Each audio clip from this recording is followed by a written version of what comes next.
Bismillah. Nah, Assalamualaikum warahmatullahi wabarakatuh. Gimana? Masih semangat gak sampai jam 9 ini kita? Sebentar lagi. Masih masih on gak nih? Muzaffar, Muzaffar Hanif masih on? Ada Masih Ustaz. lihat. Nah, baik. Saya masih semua ya. Baik, kita lanjutkan. Selanjutnya adalah fikih ya. Nah, fikih ini kemarin kita selesai di haid, nifas, dan istihadah. Nah, ini saya ada sedikit tambahan. Nah, ini saya buka bukunya tadi ngambil. Nah, jadi kita masuk ke bab haid ya. Haid itu apa? Askah Hanifah coba. Nah, nanya ke akhwat aja. Apa itu haid Askah Hanifah? Hmm. Eh, Darah yang keluar dari perempuan yang dalam kurun waktu tertentu Darah yang keluar dan dari jadi tanda balik. tanda balik tuntas. Secara garis besar betul ya. Nah, kalau dalam definisinya itu di sini definisinya ya damun yang zulal mar'ati idza balagat idza bulighat ya balagat fi ayyamin ma'rufah. Yaitu haid itu adalah darah yang keluar dari perempuan atas perempuan ya apabila terah balik dan biasanya pada kurun waktu tertentu. Nah, dan di sini ditambahkan ya saya ambil dari kitab Taufik ya. Nah, terus sebentar saya coba cari di sini ada atau tidak.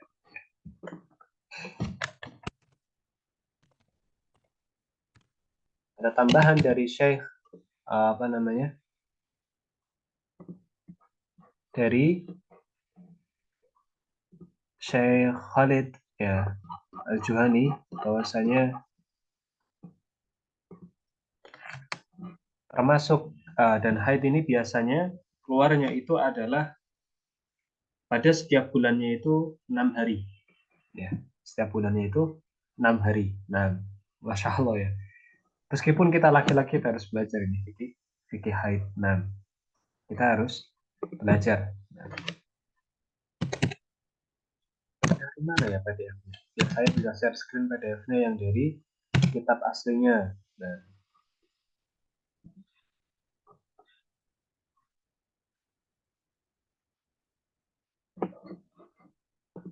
coba ya buka ini ya. Nah, ini dia misalnya. Halaman 200 122 122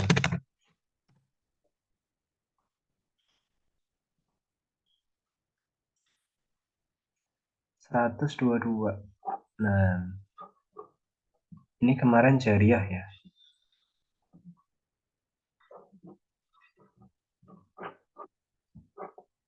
Bukan. Nah, ini babul haid ya, babul haid. Nah, di sini dijelaskan bahwasanya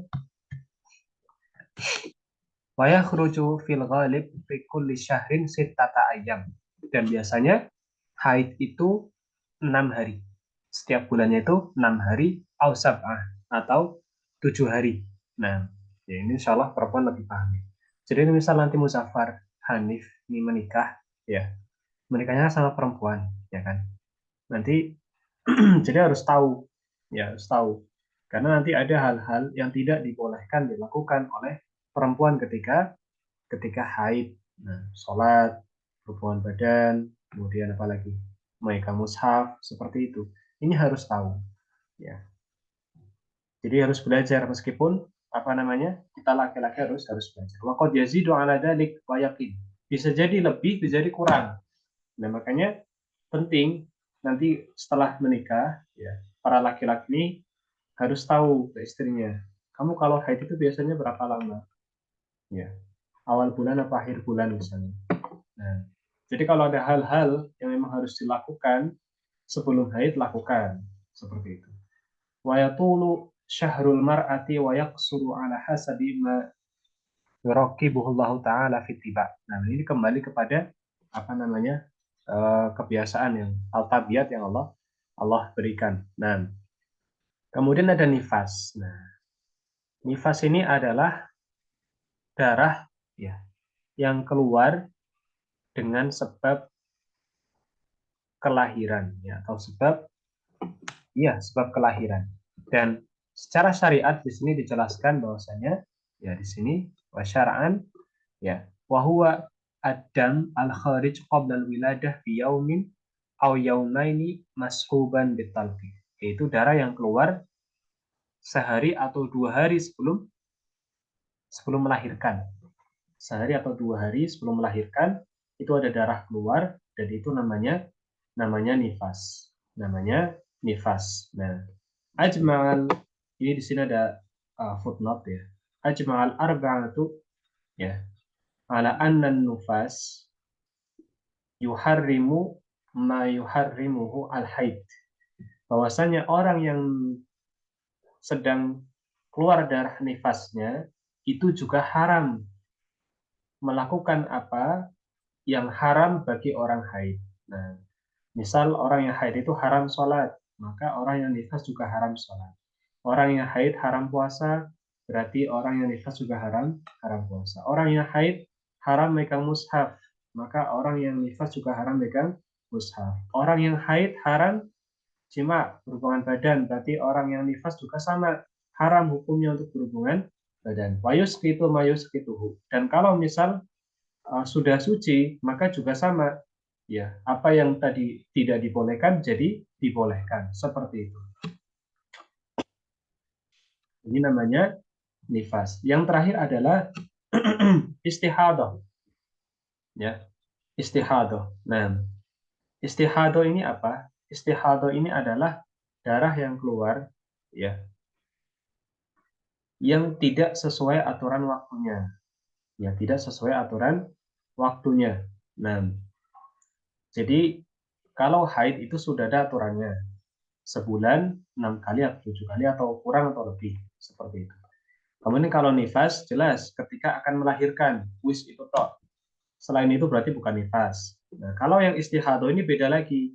Ini bukan rutinan tiap bulan, bukan juga darah yang keluar akan melahirkan. Ini darah sendiri yang keluar, ya, tidak sesuai waktunya. Ya, keluarnya kenapa, Sir?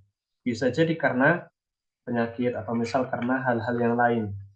Ya, intinya bukan faktor rutinan dan juga bukan faktor apa namanya mengandung atau akan melahirkan seperti itu. Dan di sini kita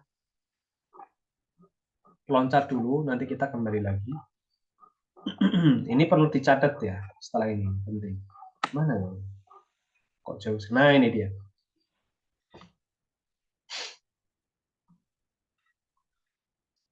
Perbedaan antara darah haid dan darah istihadah. Nah ini penting. Silakan dicatat ya. Perbedaan antara darah haid dan darah istihadah. Yang pertama adalah dari warnanya. Ya. Darah haid sama darah istihadah. Kenapa nggak dibanding sama nifas? Ya karena nifas kan waktunya nggak apa namanya jauh rentannya. Nifas itu kan hanya ketika akan melahirkan saja. Kalau selain itu ya pasti bukan nifas. Nah kalau misal ketabrak ya suatu saat pas rutinan, tapi kok darahnya yang keluar tidak seperti haid misalnya.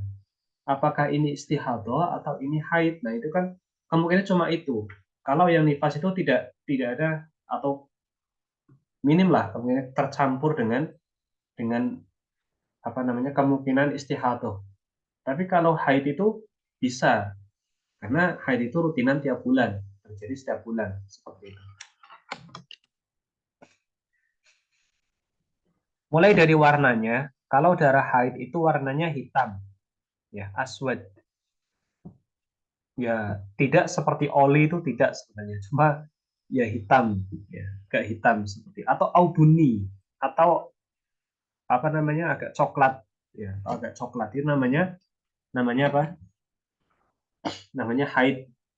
Ya, catat dulu. Jadi kalau haid itu ya judulnya tadi adalah perbedaan antara apa namanya, darah haid dan darah istihadah. Kalau haid itu warnanya hitam atau coklat, ya, atau coklat itu haid. Nah, ntar kotim ini apa kotim? Sementara kalau misal yang darah istihadah itu warnanya merah. Istihadah itu merah. Kenapa merah ya? Karena dia itu darahnya bisa jadi karena apa? Infeksi ya, atau misal karena apa namanya? Uh, luka ya, atau yang lainnya. Atau di sini kan dikatakan haid itu hitam kalau misal istihad dari hitam atau coklat kehitaman, intinya gelap. Kotim ini kehitaman. Jadi haid itu hitam atau coklat kehitaman. Kalau misal istihadah itu warnanya merah. Darah istihadah merah. Ya. Kemudian dari apa namanya? Apa namanya? Apa nyebutnya ini ya? Ke keencerannya, ya. Jadi keencerannya. Nah, dari keencerannya ini, kalau misal darah haid, ya, darah haid itu dia itu golid. Golid ini tebal. Maksudnya apa ya? Tebal ini apa nyebutnya? Kental, kental, nah, kental. Jadi darah haid itu kental. Darah haid itu kental. Jadi kekentalannya atau keencerannya, kalau darah haid itu kental. Darah haid itu golid, kental. Sementara darah istihadah itu lawannya encer, tidak kental seperti itu. Ya, jadi seperti darah biasa, kalau misal kita tangannya terluka itu kan keluar darah ya, merah, kemudian darahnya itu tidak kental seperti itu. Nah, kemudian ya, dari baunya, dari baunya ini untuk darah haid, ya,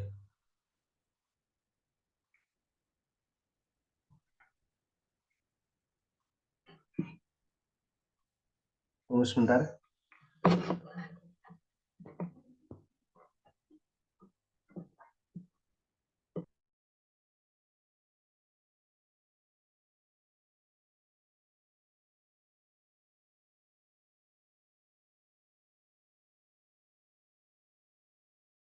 Kalau darah haid ini, ya, baunya itu muntaniah, itu tidak enak ya, atau agak agak busuk gitu ya baunya.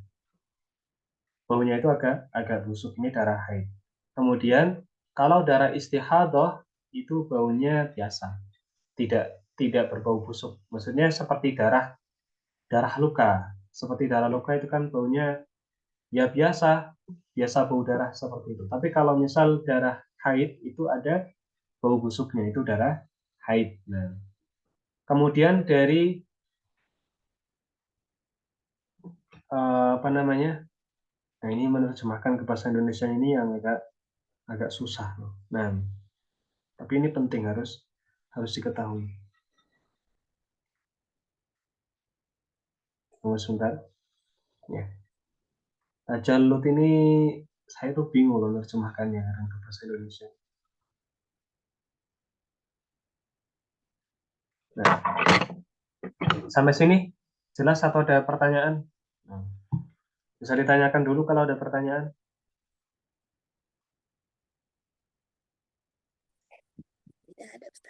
Tidak ada ya. Nah, terutama ini yang perempuan ya. Apakah ada perempuan di sini yang belum balik?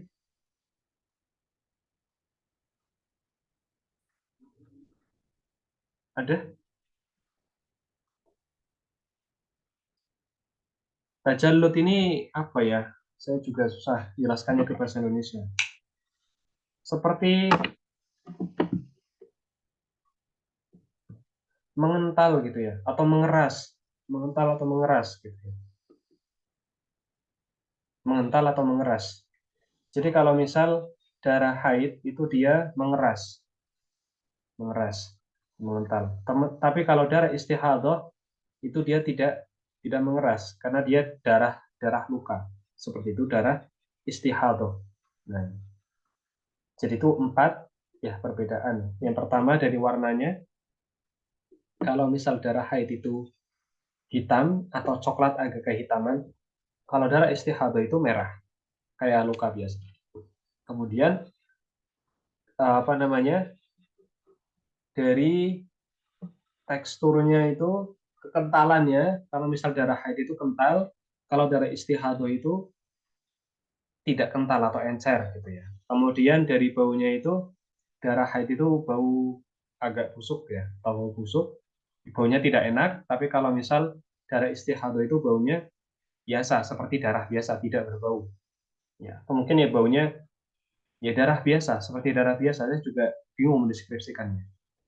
Kemudian tajalud ya, tajalud mulai dari pengentalan atau pengerasannya ini, kalau darah haid itu tidak mengeras gitu ya. Sementara darah istihadah itu dia mengeras.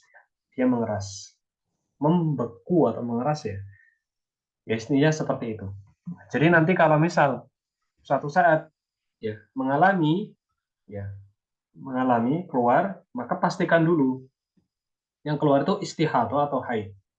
Misal sedang puasa, lagi puasa nih, jam 10 siang, ya 10 pagi misalnya, keluar darah tiba-tiba. Nah, pastikan apakah darahnya itu haid atau darahnya istihadah. Ya. Karena nanti hukumnya berbeda antara haid dan istihadah. Yang sama itu haid sama sama nifas. Kalau istihadah lanjut puasa, tapi kalau haid puasanya stop seperti itu. Ya. Jadi nanti ada hal-hal yang diharamkan atas orang yang keluar darahnya haid. Tapi kalau istihadah itu tidak masalah. Karena istihadah ini lebih ke infeksi atau misal gangguan pada rahim. Ya, infeksi atau gangguan pada rahim itu terkadang juga berpengaruh ke keluarnya darah istihadah. Ini darah istihadah ini darah luka, darah luka. Sementara darah haid ini adalah darah pembersihan, pembersihan rahim setiap sebulan sekali. Nah, makanya ada faidah juga mengatakan dari kedokteran, ya Allah alam, saya pernah dengar bahwasanya kenapa laki-laki itu tidak dibolehkan pakai emas, sementara perempuan itu dibolehkan pakai emas. Karena emas itu bisa memiliki zat yang bisa merusak jaringan darah. Sementara perempuan itu darahnya disucikan setiap 1 bulan sekali. Sementara laki-laki itu tidak. Ya, makanya laki-laki tidak boleh pakai pakai emas seperti itu. Perempuan enak kan, 1 bulan sekali suci. Maksudnya ada pembersihan darah, darah kotornya keluar lewat lewat haid. Ya, makanya yang rutin haid itu bersyukur karena apa? Karena darah kotornya itu keluar, dia pembersihannya itu lancar. Jadi itu patut disyukuri. Ya, kalau tidak itu bisa jadi sumber penyakit. Ya, jadi sumber penyakit bahaya. Kecuali orangnya hamil. Kalau orang hamil kan beda lagi, karena rahimnya terisi. Tapi kalau rahimnya kosong, itu harusnya darahnya itu ada pembersihan. Nah, seperti itu di rahimnya. Baik, sedikit kita lanjutkan. Ya, ini masih pembahasan tentang perempuan ya sebenarnya, tapi perlu tahu ya. Nanti Muzaffar Hanif nikah gitu kan, istrinya nanya, ini aku keluar darah, gimana? Aku tetap sholat apa enggak? Ya, dilihat darah ya, darah apa misalnya. Darah istihadah apa darah haid? Ya, darah haid ya, enggak sholat.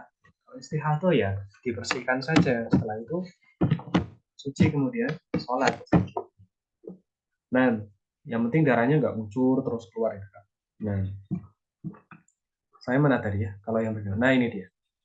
Kemudian ya hal-hal yang diharamkan atas orang yang haid. Nah, itu tadi kita selesai di perbedaan antara haid, nifas sama istihadah. Sekarang adalah hal-hal yang diharamkan bagi orang yang haid. Orang yang haid itu diharamkan 7 hal atasnya. Ada 7 hal yang diharamkan oleh orang yang haid. Apa saja? Yang pertama adalah jima. Ya, jima. Yang pertama jima. Jima ya ini berhubungan badan. Ini khusus bagi suami istri tentunya. Ya, khusus sebagai suami istri. Orang yang sudah menikah, ya ketika haid ini tidak boleh untuk berjima. Nah, seperti tadi saya bilang, kalau darahnya itu haid, jima itu haram. Tapi kalau istihadah dibersihkan dan pastikan darahnya tidak keluar saat melakukan jima. Nah, seperti itu. Ya. Tapi kalau berbahaya, karena istihadah ini biasanya infeksi atau yang lainnya, maka sebaiknya jangan.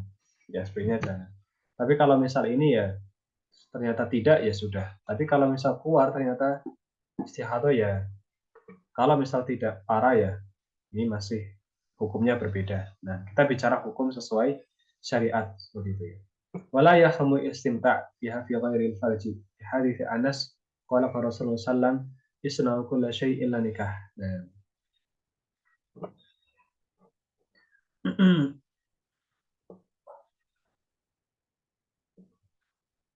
Nah, tapi masih bisa ya. Jadi bukan berarti nah ini pembahasannya agak sensitif ya, tapi sedikit saja. Tapi sebenarnya kalau misal orang yang ini masih ada beberapa cara, ya, tapi insya Allah bisa dibahas di fikih lanjutan.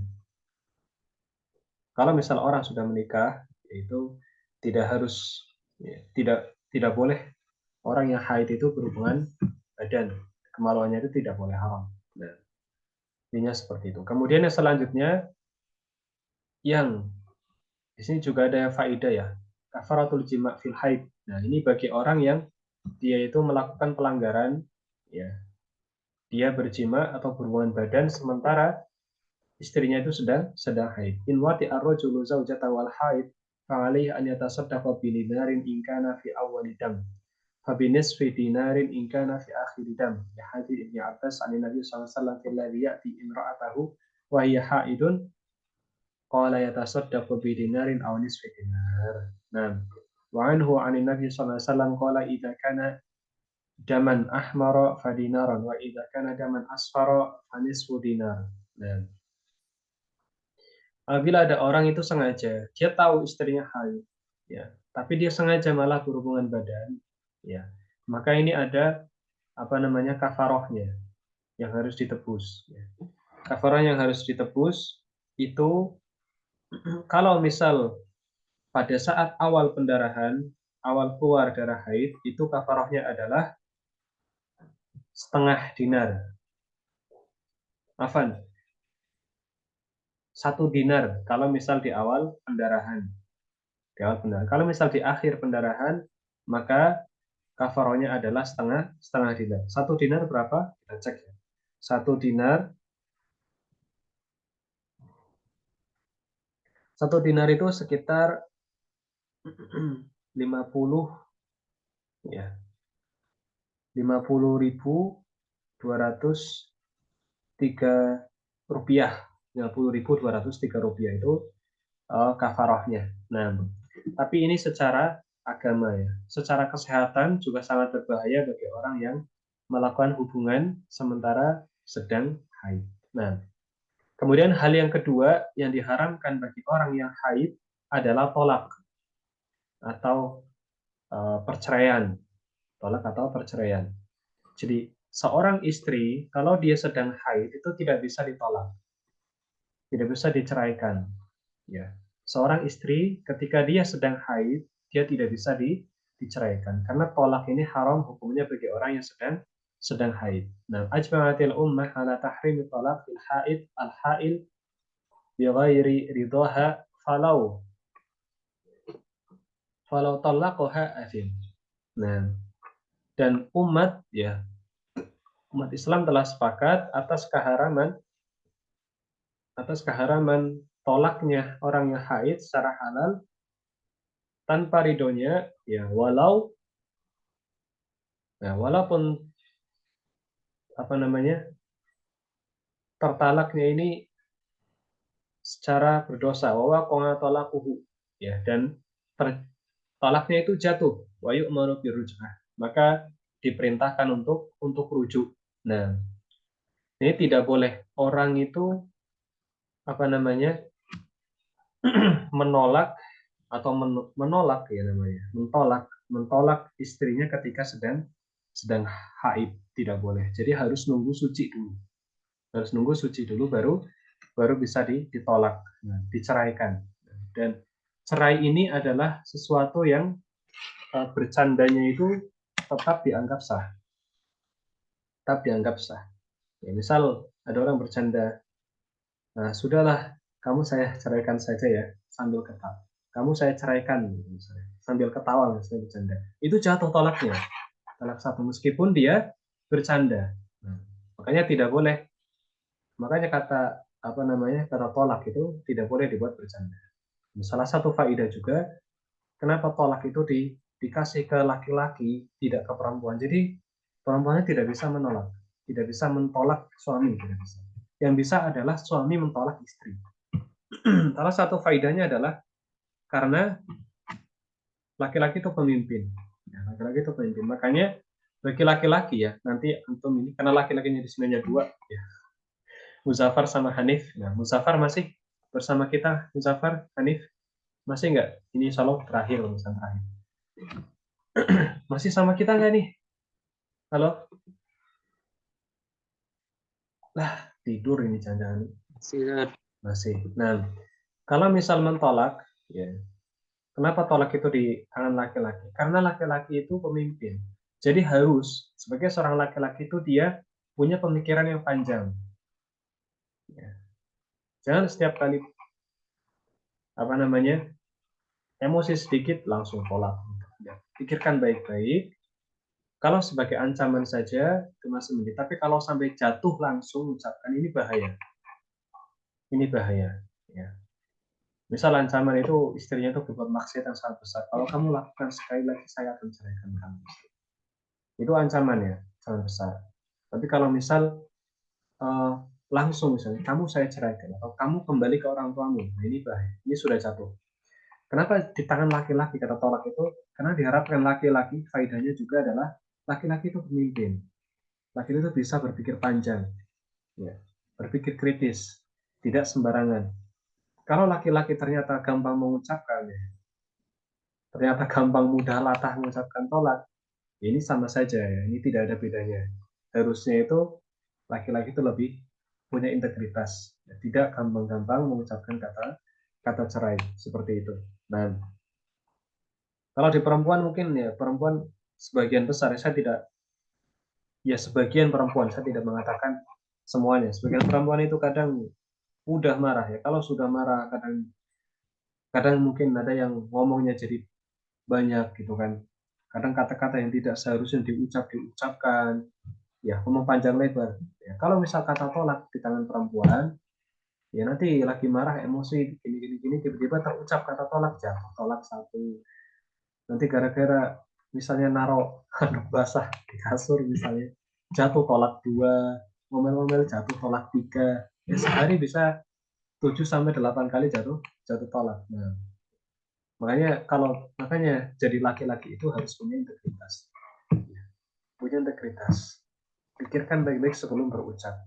Nah, itu alasan juga ya, faedah juga kenapa kata tolak itu di tangan laki-laki. Di sini ada hadisnya. Terakhir ini. Di sini dikatakan, nah, hadis Abdullah bin Umar annahu talaqa imra'atahu wa hiya haid ala ahdi Rasulullah sallallahu alaihi wasallam.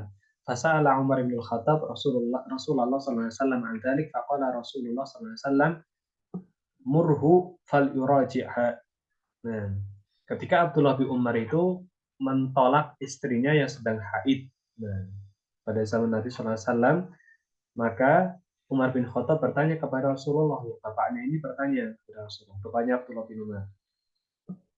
Maka Rasulullah perintahkan dia untuk rujuk. Kemudian tahan sampai suci. Rujuk, kemudian tahan sampai suci.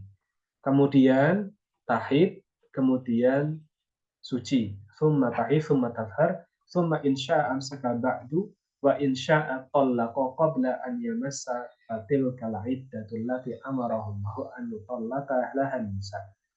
Kemudian setelah dia menahannya itu, Ya, tunggu sampai suci. Kemudian tunggu sampai haid, kemudian tunggu sampai suci lagi. Nah, setelah itu baru, ya, setelah itu baru kalau misal dia ingin tetap bertahan ya ditahan, kalau dia mau tolak ya silahkan diceraikan, maka itulah iddah, ya, ketentuan yang Allah telah perintahkan. Barang siapa ingin mentolak perempuannya seperti itu. Nah, sampai sini jelas.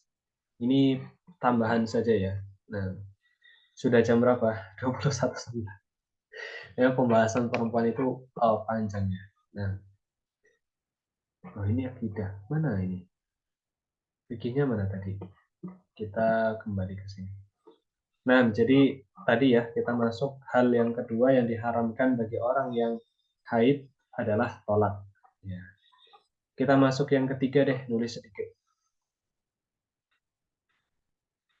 Yang ketiga adalah sholat. Ya. Hal yang diharamkan bagi orang yang haid yang ketiga adalah sholat. Nah, jadi sholat itu juga diharamkan bagi orang yang haid.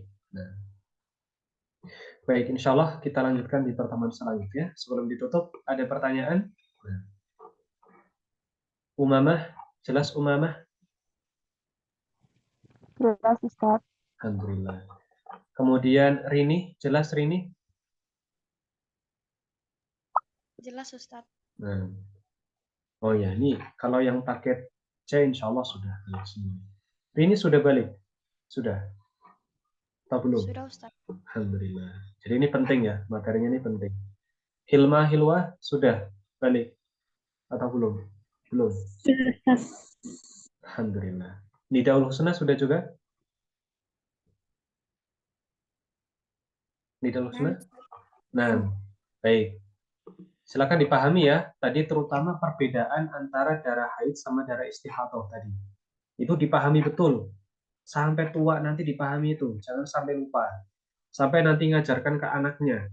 Diajarkan, nah nanti kalau kamu haid ini darah haid, ini darah apa namanya istihadah, itu harus diajarkan betul. Harus diajarkan betul. Harus dipahami betul sampai tua. Ya, perbedaan antara darah haid sama darah istihadah. Bagi perempuan itu wajib paham. Ya, karena yang mengalami ya kalian gitu kan. Jadi harus paham betul. Nah, ya bagi laki-laki juga sebaiknya dipahami. Sebaiknya dipahami. Nah, baik, kita cukupkan ya untuk materi fikih pada malam hari ini. Insya Allah kita lanjutkan di pertemuan selanjutnya. Naktafi huna subhanakallahumma bihamdika asyhadu an la ilaha illa anta astaghfiruka wa atubu ilaik. Wassalamualaikum warahmatullahi wabarakatuh.